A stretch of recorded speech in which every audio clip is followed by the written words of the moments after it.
Hello everybody, hello.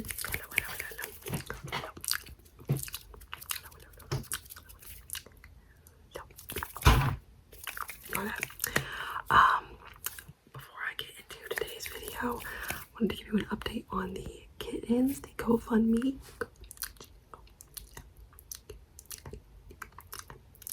Is still live. For anybody who doesn't know, we are raising money to get some stray cats adopted, and then the father of the kittens neutered. There's more information about that below.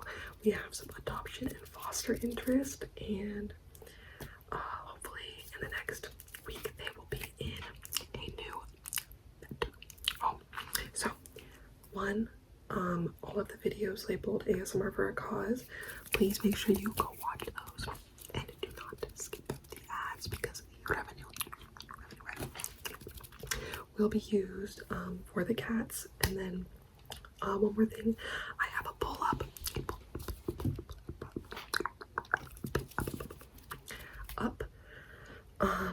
the winner for the ASMR for a cause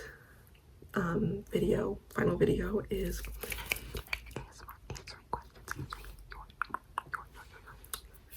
your questions. So the pull up in the community tab if you want to go, or not a poll, like a Google form if you want to go and include your question. I will be answering them in either my next video or the one after, depending on how long it takes for everyone to get their responses in. I might link it here too. We'll see how I feel. Anyways, I wanted to get into the video. I just wanted to give you guys a quick update. So we have a foster situation coming in. We're going to try and foster them for a week before we adopt them out to somebody who's potentially interested in taking both. So enjoy the video. Today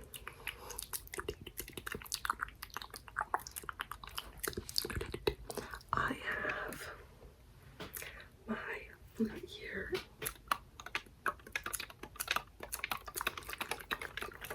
I'm very excited to be showing you guys this for the second time on my channel. There is another video if you would like to go see it. It is earlier on my channel, but you guys really enjoyed my last FLUTE video, and I've gotten some requests from one person, individual, to hear it again. So today I have my FLUTE.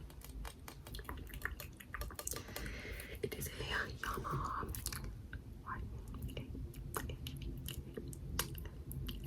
student FLUTE, and what that means is that there is no holes in the keys.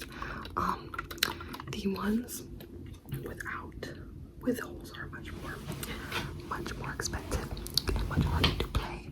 And after high school, I didn't really think I was gonna be playing professionally. Just mostly I play for fun, so I felt no need to go buy an $8,000 FLUTE.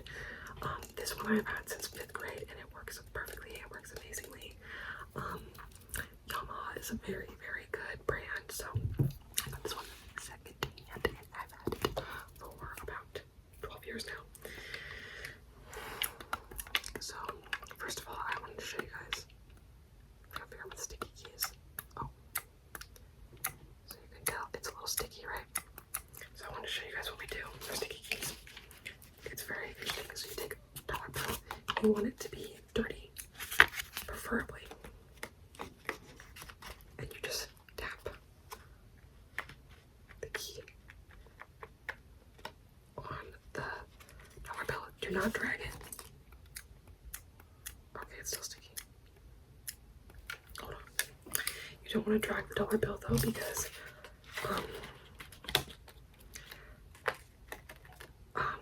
it'll ruin the keypads. See? Okay, I think actually this one might not be sticky. I think it might just be an issue with the thing, but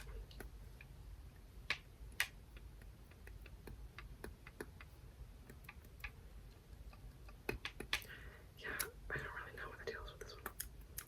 I think it might be with the hinge and not with the, but that's what you would do if you have sticky keys. But you don't want very delicate and they get torn very easily. And if they get torn, you have an ear leak. This one is so stupid. But yeah, this is my student flute. I started playing flute in the 5th grade because I was playing piano, but I knew my parents wanted me to join marching band when I was in high school. So they wanted me to start playing flute. They gave me the option flute, clarinet, or drums, and I chose flute because my mom tricked me by showing me a hamster playing the flute, and so I fell in love, obviously. And then I played all throughout middle school, and in high school, I was first chair. I did marching band and concert. I did several solos my senior year concert. I think I have 4 solos for the one concert. And I actually won an award. I won a Cornet Award, which is like, it means like you win a certain subject. I did not win actually though. I was a finalist, so I got like 50 people. I was top 3 because it's also about who's involved in the program. And I was not that involved in the program. Okay, but I was section leader. I was all those things. I was very into it. And then in college, I played in a wind ensemble for my college, and then I kind of like, it was too late, the practice were too late, so now I just play for fun. And my best friend, actually, we met because we were duet partners. He plays the oboe.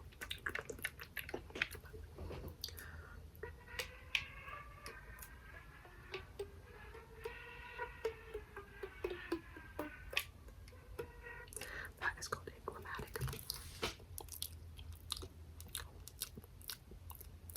A chromatic scale. This is a B flat scale.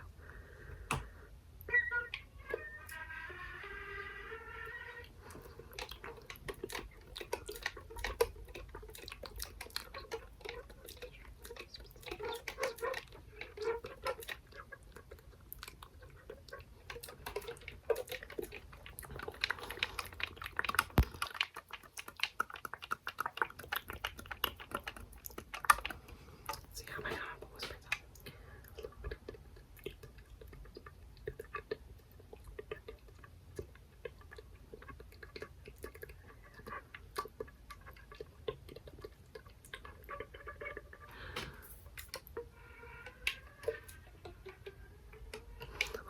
Let's see if you guys can tell what song I'm playing.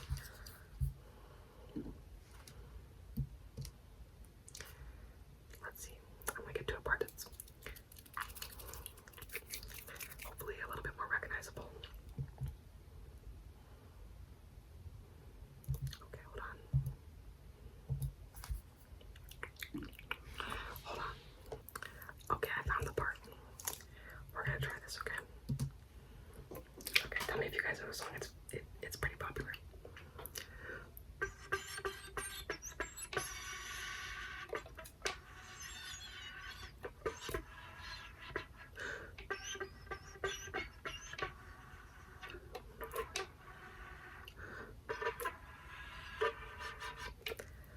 Tell me in the comments if you guys know that song. It's very popular and it came out recently.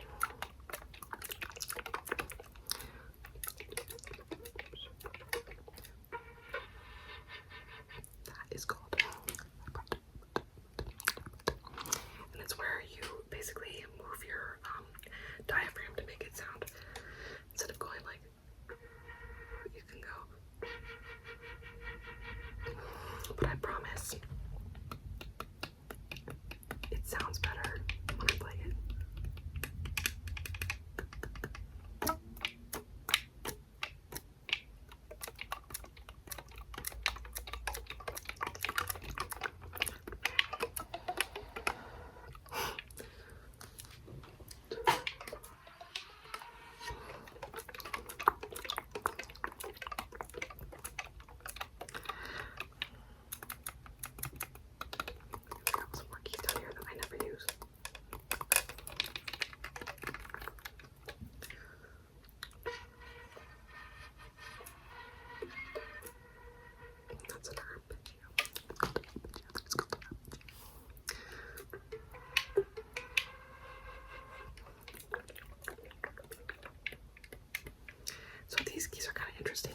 because you have like it, like this one I'm pressing this and that's moving. This one I'm pressing this and that's moving. Those are drill keys. This is, I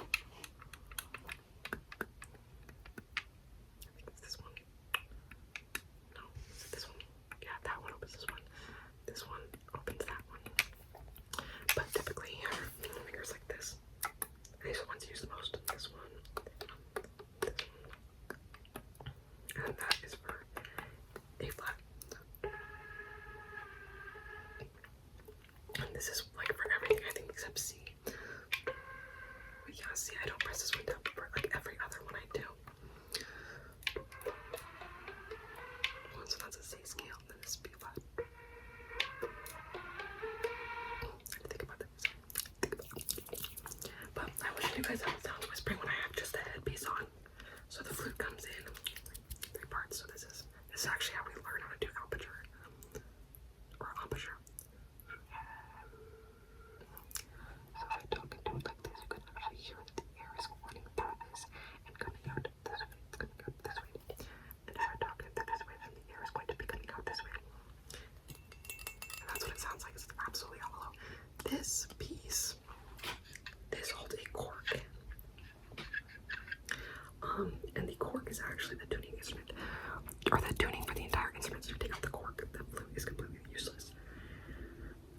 And it's just held right here in its cap. So if you lose this cap, it's kind of a problem. But and fun fact for you guys, actually, flute takes the same amount of air that tuba and sousaphone take.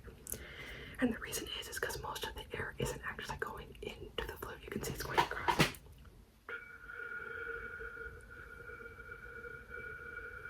So most of the air is coming out and you're blowing over like a beer bottle. So fun fact.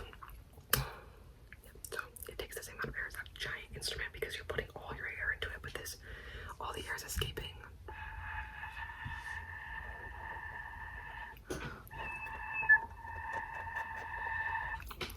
So I actually played sousaphone. They actually, a lot of times, tuba's a very easy instrument to play because it's like you only need like 4 fingerings because there's only 3 buttons, and then you just use your mouth to make it go higher or lower.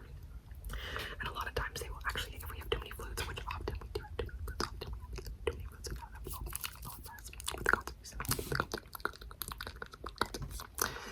they will have the flute switch to tuba because you don't have to like drain your lungs or anything because you're already ready. So I actually played tuba for one semester my freshman year because I knew that I wasn't going to be first year that year because I was a freshman, obviously. So I was like, might as well have some fun with it, you know. But if I talk into it like this, you could hear it coming out this end, and you could actually understand that the air is traveling through. But if I played like this, it wouldn't take that much air. But I play like this, so it takes a lot of air.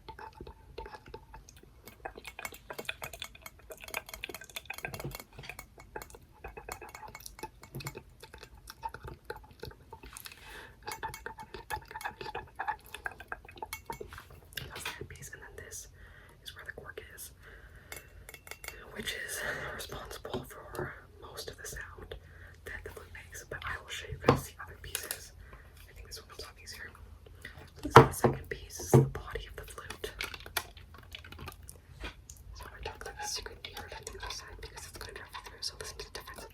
Here you can hear it like this, and now you're going to hear it like this because the air is actually escaping through the keys. But when I close all the keys, then you're going to be able to hear it more coming on the side because there's less holes in it. So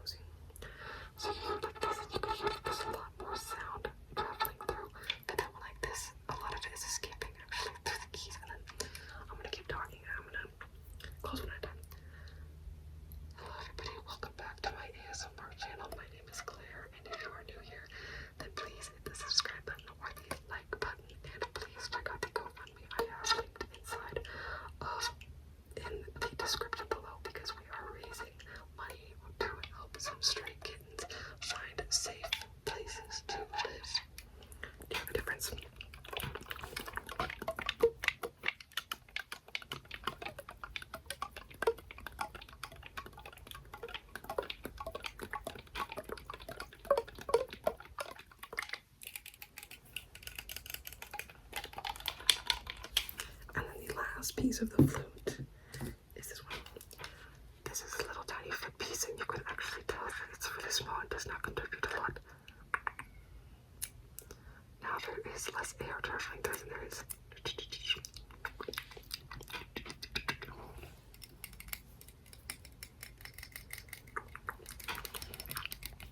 So that is how, and then obviously you would just put this on and you have it like a DP.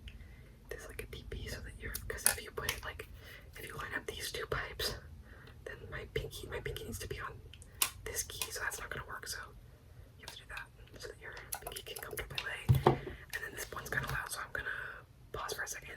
And over time, you just gotta know which way to angle the headpiece. I have a little top that I drew on that was like my